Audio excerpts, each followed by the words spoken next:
So, good morning, ladies and gentlemen. Welcome to our event COP21 on the road to Paris in the framework of the EU Sustainable Energy Week. And as you all know, there is quite a lot of events this week. Of course, it is the EU Sustainable Energy Week in Brussels, and we would like to particularly thank you to join our event. We really very much appreciate, but I think we also have something to offer, because first, it is about highlighting the role as business, the role business playing in the fight against climate change. And I think I can very much say that the European companies have taken up this challenge and have taken these challenges into business opportunities, and this is something we're going to talk about today. And we have quite a number of companies here today which are providing for great examples in how far business have taken up this challenge and turned it also into business opportunities, because what we want to show today is that we are very much part of the solution, which is sometimes forgotten in the debate, and this needs to be underlined. But at the same time, of course, we are key in developing the policies, because as we are part of the solutions, I mean, the policies need to be developed in a way that we can provide for these solutions in an optimal way. This means we have to be in close partnership with policymakers, needless to say. Secondly, we would like to give you some concrete examples today, what our companies are already doing. Of course, those who are providing the solutions, but of course also those who are investing in using these solutions in order to reduce our carbon footprint, and also to show you the solutions, the products and services we are providing to the society at large. And we will talk about some of these concrete services and products which improve our carbon footprint as European and as European citizens. And energy efficiency obviously is one of the key angles, of the key points of attack, and this is of course very much in the center of what we will be talking about today. This is one of the field, and I would say one of the most central field, and this is where our industry has already done the most, and the business sector alone made more efforts than any other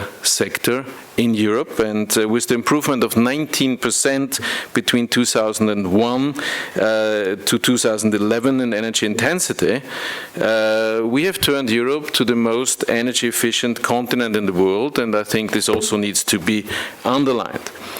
Well, today we look at different solutions in the European industry, different solutions in the European industry is providing us with, best energy efficient technologies and how they are used to decarbonize, and of course alongside the value chain, but we also look at how is this helpful in the rest of the world? What kind of technologies are we exporting, and up to what extent is this helpful to reduce emissions, to reduce the carbon footprint in other parts of the world? And I think at the end of this day we should have a good picture to see what is happening inside Europe and what is happening abroad. As I said, delivering products and delivering services, delivering solutions, this is what business is doing. And I would claim, and we have to be, that we are pretty rapid in adapting to market's need and to the economy's need. And I think my friend Jostel Beke would join me in saying we would love to see decision makers at the same pace, because at the time being we see that we're only 6 months and 10 days before the negotiations will come to the decisive phase in Paris. The climate conference in Paris is going to happen, and the clock is ticking.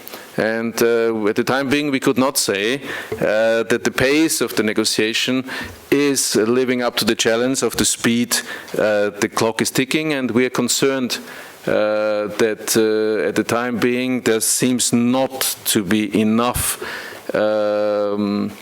dynamism, but we will hear about this. Well, some of my colleagues have been in Bonn last week, and to see that most of these last 2 weeks in Bonn, the negotiators have been playing with commas, brackets, and footnotes in the draft text. So, for the time being, this is not giving the right signal to business. On the other hand, the G7 provided for more promising outlooks, so let's keep this as a hope. But of course, this political momentum coming from the G7 needs to be translated into political momentum going all the way to Paris, and of course the clock is ticking. And time is important. We must not waste any time. Of course, it's difficult to come to conclusions among 196 countries in the European Union. But there's urgency, and we can simply not afford a Copenhagen cycle. We know that this was not enough, and this time we need to do better, and this means all countries will have to rise up to the challenges, and all countries will need to deliver ambitious contributions to the global climate agreement, and we already have done as European business, and we already continue to do, and of course this is the big issue. I mean, even the Pope is now dealing with climate change. I don't comment on leaks. You've seen there has been leaks today, and then there's points we might see in a similar way and others not, but I mean it shows how much this is the issue we are all dealing with and we all have to deal with. We also work together with the trade unions on this. I mean, and this is not always the case in energy policy issues, but we recently published a joint letter with the European trade unions, our partners on the employee side, very much urging other partners in the world to live up to the expectations, very much urging also the Commission and the External Action Service to use the networks in order to motivate the others. We are also doing within our B20 network, you know, the network of business organizations accompanying the G20, and we need to convince them to come forward with ambitious proposals which should be detailed and comparable. And what we see for the time being is, well, the EU has made its pledge with the 40% from the major, and there's not so many others. From the major emitters, you have the US, you have Canada, you have recently Japan, thanks to a very specific dynamic, I would say, at the G7 meeting, and this is a good thing. But none of the proposals is comparable to what we have already proposed, so there needs to be more. First, of course, in order to provide us with a level global playing field, but at the same time, of course, otherwise we will not manage to come to a better situation for world climate. So what do we want? Well, on the COP21 we have published a set of recommendations targeting the points we consider most important elements, and we consider the agreement should contain. And if we look at the expectations of the global market concerning low-carbon goods and services, it's projected that by the end of the year there will be a market of close to 5 trillion, 4.8 trillion euros, so this is huge. But this also will necessitate huge size investments. This also needs business to be encouraged in order to facilitate this transformation, and therefore we think that we can best achieve this with a legally binding agreement, which will then stimulate investment and provide opportunities for companies to also deploy their technologies. Well, and of course the agreement should be transparent, comparable, fair, and ambitious. And of course, in order to be effective, it needs to be very broad, and we need a wide geographical coverage. And this means it also has to involve emerging economies, because since the Kyoto Protocol in 1997, of course the geoeconomic landscape has very much changed, and what we must do, and I think this is something we agree with the Commission, we must bring down this firewall between developed and developing countries, because otherwise we'll simply not make it, and all major economies will have to make their contribution. Europe, as I said, already did. We are responsible for a share of 9%. When I had the chance to study in Stanford some years ago, one of my strategy professors was always saying, well, if you don't know the answer, you say either the internet or China. Well, on the internet, I mean, this is another debate we are very much having at the time being, and as far as also climate is concerned, China is of course very much part of the answer, because they're responsible for 1/4 of world's emission, and the US accounts for 11%. So this means the figures speak for its own. We need to achieve these goals collectively in order to achieve a level global playing field, but also to remedy on the climate challenges.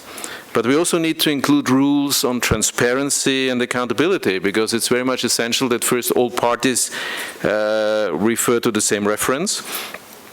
And then second, of course, it's very much important that we can also measure and assess their commitments and see in how far this is leading to delivery. And this is even more important if at one stage we'd like to link these markets in the future, and might not be exactly our model, looking at what the others say, but I think at one stage we need a carbon market which is going beyond the European carbon market, because we still think this is the best tool to drive investments while delivering the best climate benefits at the lowest costs, which of course is very important for industry. And it should not be a fiscal instrument. I mean, this is bringing me back to Europe, and we will have this debate in the near future. It is a market-based instrument. This is why we very much support it, but it should not be misused as a fiscal instrument, neither as an instrument of cohesion policy, but this is a different debate and we will have it elsewhere. But let me underline how much we think that the market is the solution here, and this means that in a second step and a third step, markets will have to be compatible and linkable. Last but not least, one of our major recommendations, of course, is the recognition of business engagement within the United Nations process. And this is important because the decision makers should, of course, take advantage of our business experiences. And, of course, as I already said earlier, as we are key of implementation, they have to build on these experiences. The French presidency of COP21 is very much doing so. They use this momentum in their pledge, in their solutions agenda. Business is very much part of their agenda, and this is a good thing, and we very much support it, and Business Europe is also part of this business group put in place by the French presidency. And energy efficiency is, of course, one of the central ways to go forward, one of the central ways, and give me a good example of business engagement and how we can contribute. So before we come to the in-depth debates, allow me to thank all our speakers here today. I think we have a very good mix of people coming from technology providers, power sector, transport, manufacturing sector. We have a Belgian SME, we have a colleague from Brazil who flew over from Rio to tell us how European technology is helping her country in improving energy efficiency. I would like to give a special thank to Mr. Jürgen Fischer, the president of Danfoss Cooling, for their contribution in sponsoring today's event, but also, of course, to Enrique Merono for Iberdrola, Philipp Schulz for Renault-Nissan, and Arndt Neuhaus, the German CEO of RWE, for the financial support to this conference. But we are very much grateful to all the other speakers, and certainly I think it's very important to go more into the details, and you have this leaflet on your seats, which I think shows you very good examples. But if you didn't get one, or if you need more, I mean, there's more at the entrance. And last but not least, of course, I would also like to thank our two distinguished moderators. And finally, of course, I would like to thank the policymakers, because I think it would be unthinkable in Brussels to do an event without the most important policymakers. We are very grateful that they are joining because, as I said, I mean, we'll need to very closely cooperate with them to find solutions. First, I would like, of course, to thank Mr. José Beke, the Director General of DG Climate Action and Energy, and of course Mr. Lavia, the Chairman of the ENVI Committee, who will be joining us this afternoon. So I will no longer stand between you and the speech of Jos. I would directly hand over to you, Jos, and we are very interested to hear where you see the state of the negotiations and on your assessment. The floor is yours.